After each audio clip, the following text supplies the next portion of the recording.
how much we will knowingly overlook something when we just don't want to do the homework.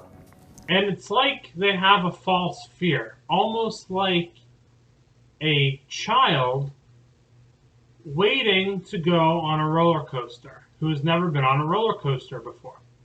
They're really excited about the idea of going on the roller coaster for the first time.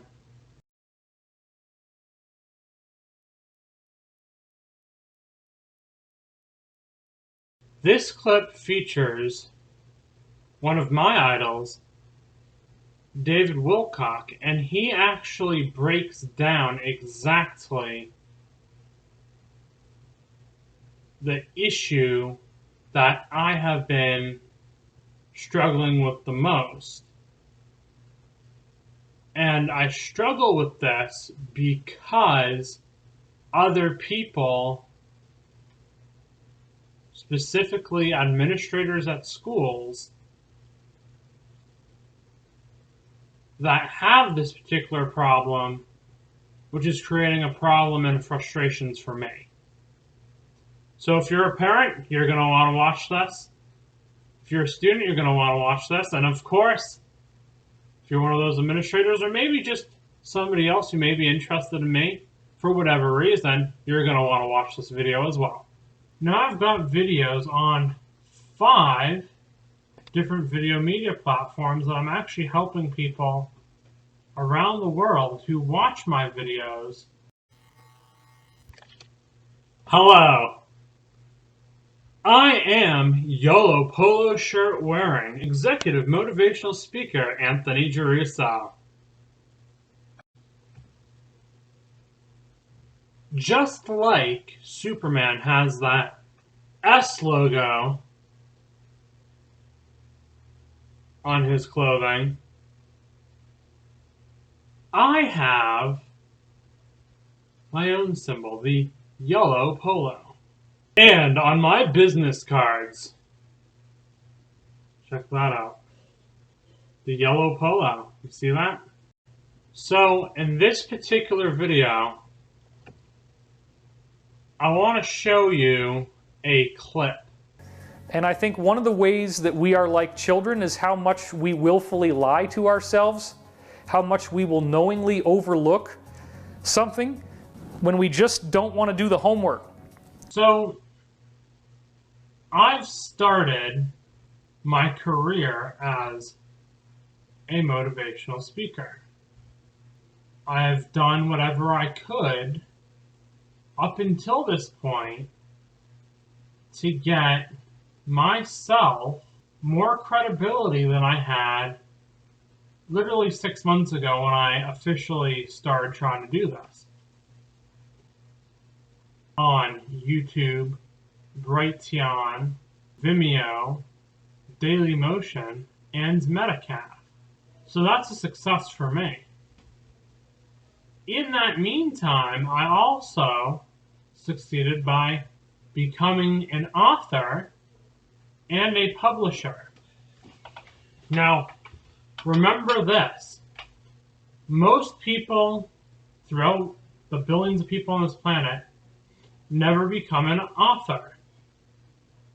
And a smaller percentage of those authors become self-publishers. Look at that. I'm already a rare individual just by that. And a smaller percentage of authors who are also publishers, who are also motivational speakers like myself, are extremely rare. In fact, I don't know any people that are like myself that are my own age. So think about that. That's really interesting. Here's something that's been very frustrating though. When I have contacted schools, it seems like how much we will knowingly overlook something when we just don't want to do the homework.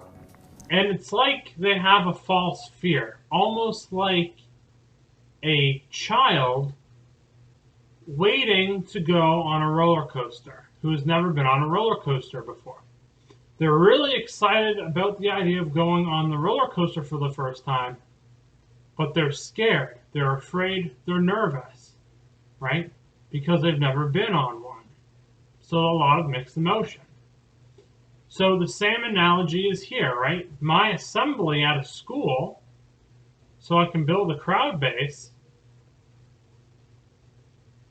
for these principals and for these other administrators, they sound really ecstatic about the idea, but they are being closed-minded to their own fears. We don't want to eat bitter, to use a Chinese expression. We want to avoid having to deal with something. We don't want to face the music, to use another colloquialism. Allegedly, a claim from my principal in middle school. I remember this, Mr. M. He actually said that our school was in the top 5% of middle schools. I remember that. And what's interesting is I remember that we had usually about 4 or 5 professional motivational speakers come in and talk to us. Now think about that. Now this was in New Hampshire. I don't know, that's a different state, but does it really matter? We're all people, right? So if this claim is true, and that the middle school that I went to was in fact in the top 5% of schools in New Hampshire. Now I do remember that my middle school was a lot nicer than a lot of the other schools that some of my friends in other towns went to. However, having all these professional speakers come to my school every single year, wouldn't that mean that my school is taking bigger and better initiatives to make sure that this particular school went above and beyond everybody else within the state of New Hampshire? So now I'm down here in Florida, right? And some of these schools haven't had professional motivational speakers come to their school in nearly a decade. And these schools are not in the top 5% in the state. They're kind of more of like in the 30 to 40% range.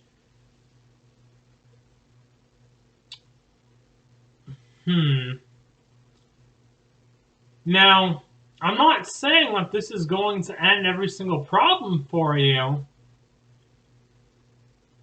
but wouldn't it make sense that if higher level schools, or the schools that are showing the best performance, are the ones who have multiple motivational speakers come to your school?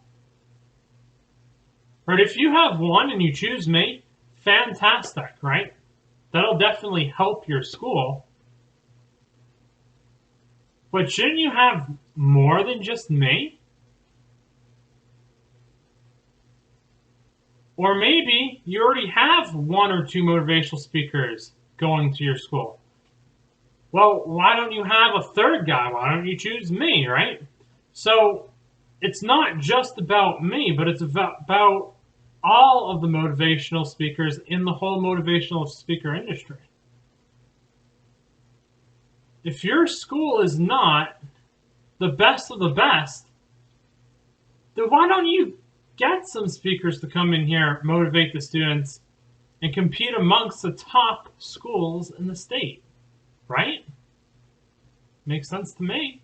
And then there's people that are not comfortable with the motivational speaking industry as a whole because they don't have enough information on it.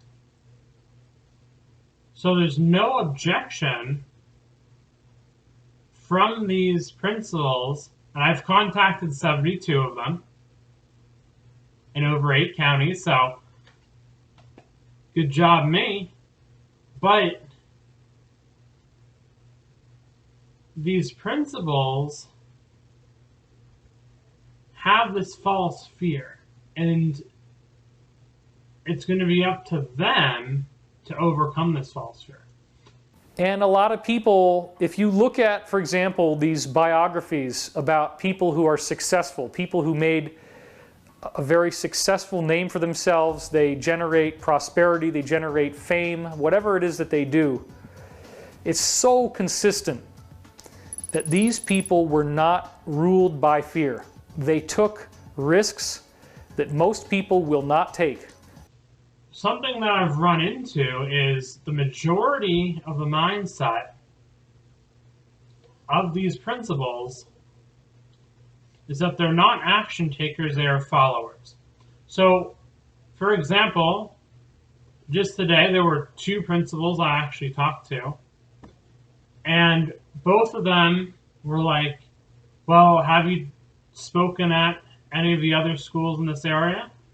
Have you spoken at any other schools at all? And I'm like, no, I have not. And this is the thing. I'm like, I'm starting my career. I want to do my first tour now. But they are in the mindset that they only follow. So if I'd already spoken at a school, they would have me. And this actually happened with two schools today that I taught with these two principals at those two schools.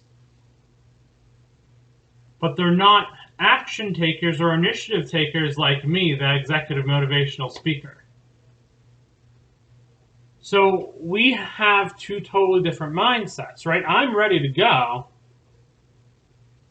but they're kind of like on a flimsy kind of side.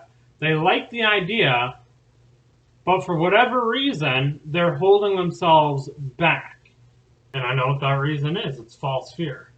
You guys are out there doing this right now instead of just doing a wage slave 9-to-5 job and having to struggle just to get by, and then not ever being willing to leave that security blanket behind, regardless of how annoying your life is. If you're trapped in that little cell, you're like a slave who just has the freedom to go to and from work and wherever else you go, like the grocery store. So don't be that administrator who's afraid and blocks others out of fear. Take an initiative and allow different guest speakers to come to your school, and if they are going to charge money, let them do it. It's within their right, and you'll be looked upon as a leader for taking that individual who speaks at your school, and you will get the credit for it. And you will be viewed as a leader. This is executive motivational speaker Anthony Giarrusso. Have a great day, and definitely consider getting yourself a yellow polo. Bye.